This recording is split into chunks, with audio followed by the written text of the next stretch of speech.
آنکھوں میں حیرانی لیے میں اپنی باجی کو سن رہی تھی، جو مجھ پر اس وقت وہ حقیقت آشکار کر رہی تھیں جس کی وجہ سے وہ سارے گاؤں میں بدنام ہو چکی تھی۔ میرے بچپن میں ہی میرے والدین مر چکے تھے اور میں نے اپنا بچپن اپنی بڑی بہن کے گھر گزارا۔ میری باجی اور بھائی دونوں ہی کالے تھے اور اسی طرح ان کے سب بچے بھی دبی رنگت والے تھے، لیکن پھر سب سے آخر پر ان کی ایک بیٹی ہوئی جو بہن بھائیوں سے بہت مختلف تھی۔ وہ سفید رنگ کی گڑیا تھی جو اس پورے خاندان میں سب سے الگ تھی۔ سب گاؤں والوں نے بہت مذاق بھی اڑایا تھا کہ شاید میری باجی اور بھائی گاؤں کی بڑی حویلی سے جہاں وہ مزارے تھے کسی کی بچی اٹھا لائے ہیں۔ میری باجی اور بھائی نے ساری زندگی کسی کی بات پر اسے جواب نہیں دیا تھا اور ہمیشہ یہی کہتے تھے کہ یہ ہماری ہی بیٹی ہے، مگر انہوں نے اپنی باقی بچوں کی نسبت اس بچی کے ناز و نم میں پالا۔ اس کے کپڑے بھی باقی بچوں سے اچھے ہوتے۔ میری بہن اس سے گھر کے کام بھی اس طرح نہیں کرواتی تھی جس طرح ہم سب کرتے تھے۔ میں اکثر حیران رہ جاتی تھی کہ ایسا کیا ہے اس بچی میں جو میری باجی اس کا اتنا خیال رکھتی ہیں۔ باجی اکثر اپنی بچی کو لے کر حویلی میں بھی جاتی رہتی، جبکہ وہاں باقی بچوں کو آنے کی اجازت نہیں تھی۔ آہستہ آہستہ وہ بچی بھی بڑی ہوتی گئی اور میں شادی کر کے سسرال چلی گئی۔ ایک بار میں نے یہ انوکھی چیز دیکھی کہ میری باجی بنا کسی وجہ کے زار و زار رو رہی تھیں، جیسے اس کا اپنا کوئی مر گیا ہو۔ میں نے 1000 بار پوچھا مگر وہ کچھ بھی نہ بولی۔ اس کا رونا میرے ذہن میں کئی سوالوں کو اجاگر کر گیا تھا۔ اسی دوران میں نے ایک اور چیز دیکھی، میری باجی اب اپنی بیٹی سے کافی کھچی کھچی رہنے لگی۔ کچھ وقت اور گزر گیا تھا اور ایک دن گاؤں میں شور مچ گیا۔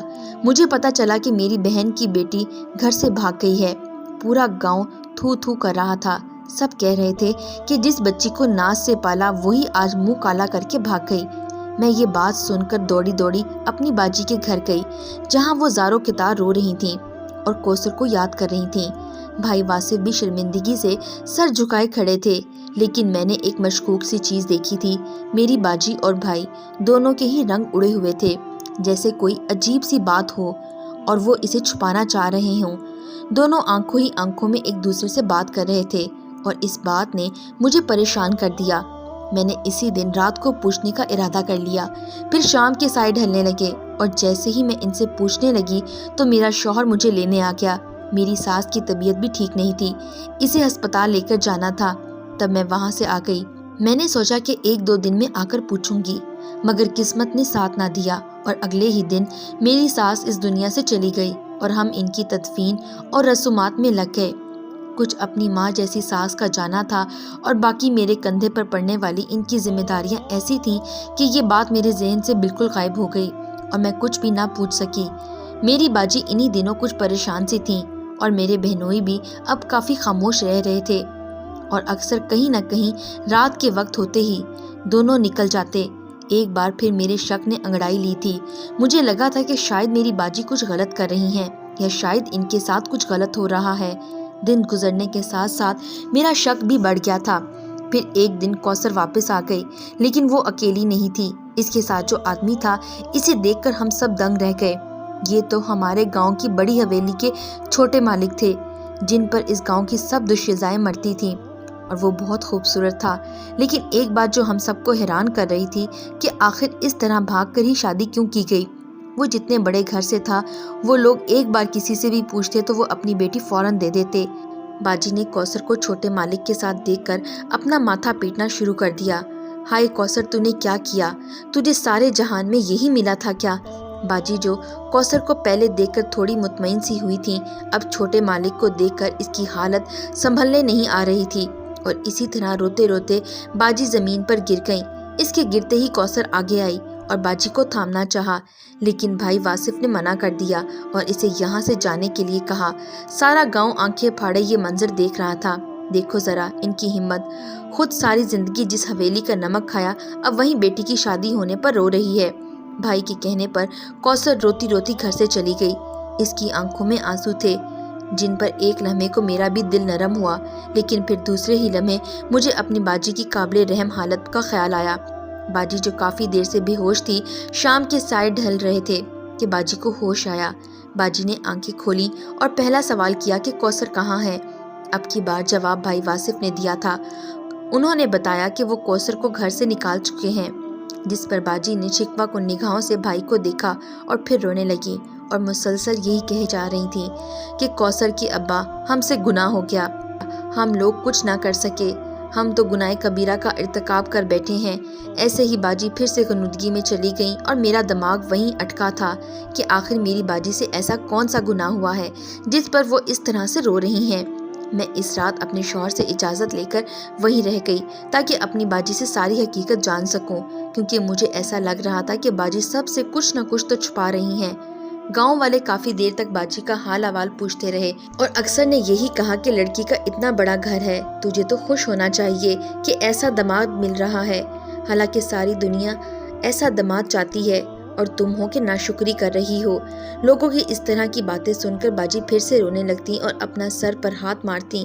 اس وجہ سے میں نے اس کے بعد کسی کو بھی گھر آنے نہیں دیا، جو آتا میں یہی کہتی کہ باجی سو رہی ہیں۔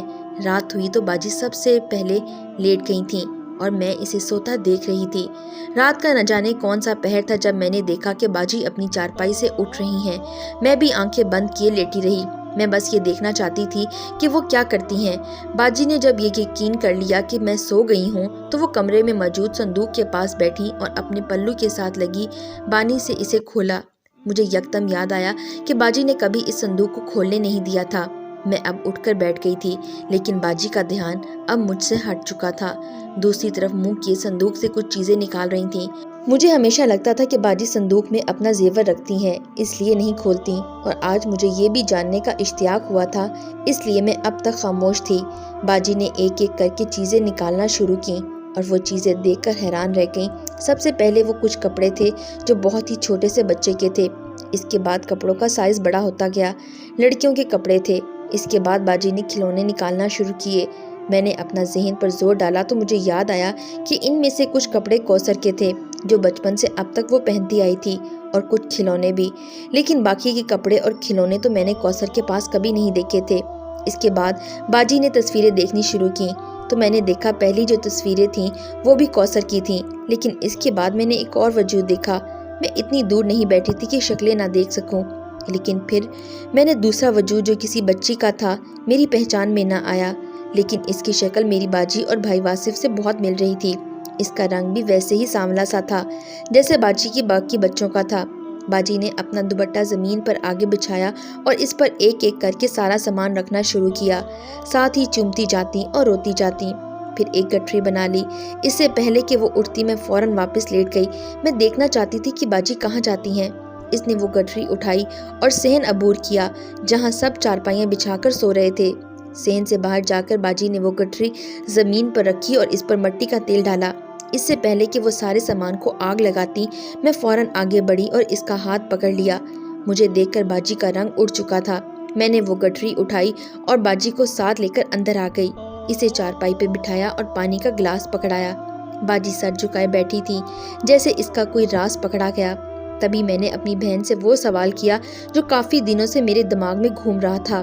میں نے اسے پوچھ لیا کہ مجھے کچھ دنوں سے تم عجیب سی لگ رہی ہو، کبھی ایک دم رونا اور کبھی خاموش ہو جانا، اور اب پہلے وہ سب چیزیں دیکھنا، انہیں چومنا، رونا اور پھر آگ لگانے کے لیے لے جانا، مجھے یہ ٹھیک نہیں لگا۔ کچھ عرصہ پہلے آپ کو کوثر کے ساتھ رویہ کچھ اور تھا، اور اب اس کے لیے اتنا رونا دھونا کیوں باجی؟ میری اس وجہ پر باجی نے کہا کہ ایسا کچھ نہیں ہے جیسا تم سوچ رہی ہو، مگر مجھے اس کی بات میں بالکل سچائی معلوم نہیں ہوئی، اور میں نے بات ایک بار پھر سے دہرائی، لیکن پھر بھی انہوں نے انکار کیا کہ ایسا کچھ نہیں ہے۔ میں نے اسے کافی کچھ کہا تھا کہ وہ شاید اس بچی کی سفید رنگ کی وجہ سے اسے کچھ نہیں کہتی، جبکہ باقی کالے بچے کو ان کی ذرا سی غلطی پر ہی اتنا سخت ڈانٹا کرتی، تو مطلب یہ ہوا کہ وہ باقی اولاد سے پیار نہیں کرتی، یا پھر وہ شاید اپنی ہی بیٹی کی خوبصورتی سے جلتی ہیں، اس لیے وہ یہ سب کر رہی ہیں۔ اس الزام پر اس کی آنکھیں بھیگ گئی تھیں، اور پھر اس نے میرے سامنے سچ کے پردے کھولنے شروع کیے اور وہ راز بتایا جو وہ آج تک دنیا سے چھپائے ہوئے تھی۔ اس نے کہنا شروع کیا اور میرا منہ اس کی بات پر کھلتا چلا گیا۔ 18 سال پہلے میں امید سے تھی، اور ان دنوں ہم لوگ بڑی حویلی والوں کے لیے کام کیا کرتے تھے۔ تبھی مالکن کے گھر بھی اولاد ہونے والی تھی۔ پہلا بیٹا تب 4 سال کا تھا جس کا نام غفور تھا۔ مجھے یاد ہے ایک بار غفور نے مالکن سے کہا تھا کہ مجھے بہن چاہیے۔ اس کا انداز اتنا پیارا تھا کہ مجھے بے ساختہ اس بچے پر پیار آیا، لیکن مالکن نے یہ سن کر رونے لگیں اور بڑی دیر تک روتی رہیں۔ میں سوچنے لگی کہ کیا بڑے لوگوں کو بھی اپنی بچیوں کے نصیبوں سے ڈر لگتا ہے؟ انہیں بھی شاید اپنی بیٹی نہیں چاہیے۔ ایسے ہی کچھ دن گزرے تھے اور پھر ایک رات مجھے درد اٹھا اور اس رات میں نے ایک بچی کو جنم دیا۔ اسی رات مالکن کے گھر بھی ایک بچی کا جنم ہوا۔ ہر طرف مبارکباد کا شور تھا، لیکن مالک اور مالکن کے چہرے پر مجھے کچھ پریشانی دکھائی دی اور میں سمجھ نہیں سکی کہ آخر یہ کیا ہے۔ ہم لوگ غریب ہو کر بیٹی کی پیدائش پر خوش ہیں، پر یہ لوگ اتنے دولت مند ہیں اور پہلی بیٹی بھی، پھر یہ پریشانی کیوں؟ میں دل میں مالکن سے بات کرنے کا ارادہ رکھتے ہوئے سو گئی تھی۔ 2 دن ایسے ہی گزر گئے تھے۔ مجھے مالکن نے اپنے کمرے میں بلایا۔ میں تھوڑی حیران ہوئی مگر اپنی بچی اٹھائے وہاں چلی گئی۔ میں یہاں کافی عرصے سے کام کر رہی تھی لیکن کبھی مالکن کے کمرے میں نہیں گئی تھی۔ آج وہاں قدم رکھا تو حیران ہو گئی کہ ایسی شان و شوکت تو راجہ مہاراجوں کے گھروں میں ہوتی ہوگی جیسے وہاں تھی۔ تبھی میری نظر بستر پر پڑی جہاں بے بہا جیورات پڑے ہوئے تھے۔ میں یہ دیکھ کر کافی مرعوب ہوئی اور ذرا سے فاصلے پر کھڑی ہوگی کہ کہیں ان میں سے کسی کی چوری ہونے کا الزام مجھ پر نہ لگ جائے۔ تبھی مالکن آگے بڑھی اور مجھے بیٹھنے کو کہا۔ میں وہیں زمین پر بیٹھ گئی، لیکن مالکن نے مجھے بستر پر بٹھایا اور کہنا شروع کیا، شمائلہ تم مجھے اپنی اولاد دے دو، تم اپنی بیٹی میری گود میں ڈال دو، خدا کی قسم کبھی تمہیں اس کی طرف سے مشکل نہیں ہوگی۔ اور میں تو یہ بات سن کر ہی حواس باختہ ہو گئی۔ میں نے گھبراتے ہوئے کہا تھا کہ مالکن آپ کی تو خود ایک بچی ہے، پھر میری اس کالی کلوٹی بچی کی حاجت آپ کو کیوں کر ہونے لگی؟ میری اس بات پر مالکن پھوٹ پھوٹ کر رونے لگی اور کہا کہ شمائلہ مجبوریاں کسی انسان کو نہیں دیکھتی، یہ بدلے نہیں جانتی کہ بیٹیاں کیسے پالی جاتی ہیں۔ مالکن کی اس بات پر مجھے اس کی آنکھوں میں کرب نظر آیا اور میرا تجسس اور بڑھ گیا۔ شمائلہ مجھ سے میری بیٹی لے کر اپنی بیٹی مجھے دے دو، مالکن نے ایک بار گڑ گڑا کر کہا تھا۔ اب کی بار میں کچھ کہتی اس سے پہلے وہی میری قدموں میں گری اور میرے پاؤں پکڑ لیے، اور میں اتنے بڑے محل کی مالکن کو اپنے قدموں میں گرے دیکھ کر ششدر رہ گئی تھی اور فوراً اسے کھڑا کیا۔ اسے کیسے دلاسا دیتی مجھے نہیں معلوم تھا۔ اس نے کہنا شروع کیا، شمائلہ میں تمہاری بیٹی کی شادی ایسے جاگیردار خاندان میں کراؤں گی کہ تمہارا خاندان اشش کرے گا۔ یہ سب زیور بھی تم رکھ لو، بس میری بیٹی کے ساتھ اپنی بیٹی بدل لو۔ میں نے مالکن سے ایک بار پھر وجہ پوچھی کہ آخر میں کیسے اپنی بیٹی بنا وجہ جانے دوں اور پھر بدل لوں؟ میرا شوہر کیسے مانے گا؟ میری مجبوری سن کر اس نے مجھے بتانا شروع کیا۔ اس کی آواز میں ایک درد تھا۔ اس نے اپنی بات کا آغاز کیا کہ شمائلہ پگڑیوں کے جرم اس دنیا میں صرف بیٹیاں ہی تو چکاتی آئی ہیں، میری یہ ننھی جان بھی ایک ایسی جرم کی بھینٹ چڑھنے والی ہے۔ ایک رات مالک اور مالکن کسی شادی سے واپس آ رہے تھے۔ موسم کافی خراب تھا، ہر طرف دھند ہی دھند تھی کہ ہاتھ کو ہاتھ سجائی نہیں دیتا تھا۔ اس اندھیرے میں پتہ نہیں کیسے ایک وجود ہماری گاڑی کے آگے آیا۔ وہ اس گاؤں کے چودھری کی لڑکی تھی، جو جانے اس پہر وہاں کیوں آئی تھی۔ وہ لڑکی حد سے زیادہ حسین تھی۔ چودھری نے ہمیں جرگے کے سامنے پیش کیا تھا۔ وہ لوگ اپنی بیٹی کا قتل معاف کرنے کے لیے تیار نہیں تھے، لیکن چونکہ یہ جان بوجھ کر نہیں ہوا تھا اس لیے پھانسی کی بجائے ایک انوکھی سزا جرگے نے سنائی تھی۔ وہ یہ تھی کہ جب ہماری یہ سب بیٹیاں 18 سال سے بڑی ہو جائیں گی تو ان میں سے سب سے خوبصورت بیٹی کو وانی کے طور پر اس خاندان کو دے دی جائے گی۔ وہ لوگ اس لڑکی سے اپنی کسی بھی لڑکے کا نکاح کر کے لے جائیں گے۔ آگے وہ لوگ جو بھی کریں وہ ان کی مرضی ہوگی، لیکن بیٹی ویسی ہی حسین ہونی چاہیے۔ بدصورت اولاد یا رقم وہ لوگ نہیں لیں گے، اور ہماری صرف یہی ایک بیٹی ہے جو کہ ابھی سے ہی بہت خوبصورت ہے۔ یہ کہتے ہی اس نے اپنی بچی میرے سامنے کی۔ میں نے اپنی بیٹی کی طرف دیکھا اور فوراً سمجھ گئی کہ مالکن کیوں صرف میری ہی اولاد مانگ رہی ہیں۔ میری بیٹی کا رنگ بھی کالا تھا جیسا باقی بچوں کا تھا، دوسرا اس کے نقوش بھی عام سے تھے۔ میرے سامنے وہ سب آسائشیں بھی تھیں جو مالکن نے مجھے دینے کا وعدہ کیا تھا۔ میرے بیٹوں کا مستقبل اور بیٹی کی زندگی سب میرے سامنے تھی۔ میں نے بچیاں بدلنے پر رضامندی ظاہر کر دی، جس پر مالکن کا چہرہ ایسے کھلا تھا جیسے کسی نے اسے زندگی کا پروانہ تھما دیا ہو۔ مالکن نے زیور میرے جھولی میں ڈال دیے اور اپنی اولاد میری جھولی میں ڈال دی۔ مالکن نے مجھ سے کہا تھا کہ میں اکثر اس بچی کو ملنے لے آیا کروں گی اور اس طرح وہ بھی اپنی اولاد کو دیکھ لیا کرے گی، لیکن ہم کبھی بچیوں کو یہ نہیں بتائیں گے کہ یہ کون ہے۔ جب دونوں بچیاں بڑی ہو جائیں گی اور ان کی شادیاں ہو جائیں گی تب حقیقت بتائیں گے۔ مالکن کی اس بات سے بھلا مجھے کیا مسئلہ ہو سکتا تھا؟ میں نے فوراً ہاں کر دیا اور اپنے شوہر کو بھی جیسے تیسے کر کے منا لیا۔ اس طرح ایک شہزادی ہم غریبوں کی کٹیا میں پلنے لگی تھی اور ہماری بیٹی وہاں محلوں میں زندگی جی رہی تھی۔ میں اکثر وہاں جا کر اسے دیکھتی اور اس کی تصویریں اور چھوٹے چھوٹے کپڑے اور کھلونے چھپا کر لے آتی۔ انہیں دیکھ کر مجھے لگتا میری اولاد یہی ہے۔ کوثر کو بھی اکثر وہاں لے جایا کرتی تھی۔ وہ وہاں جا کر غفور کے ساتھ کھیلتی رہتی اور میں بھی کھیلنے دیتی، کیونکہ مجھے لگتا تھا کہ خون کی تاثیر ہے، دونوں میں انسیت تو ہوگی۔ ایسے ہی دن گزرتے گئے اور ہماری بچیاں بڑی ہو گئیں۔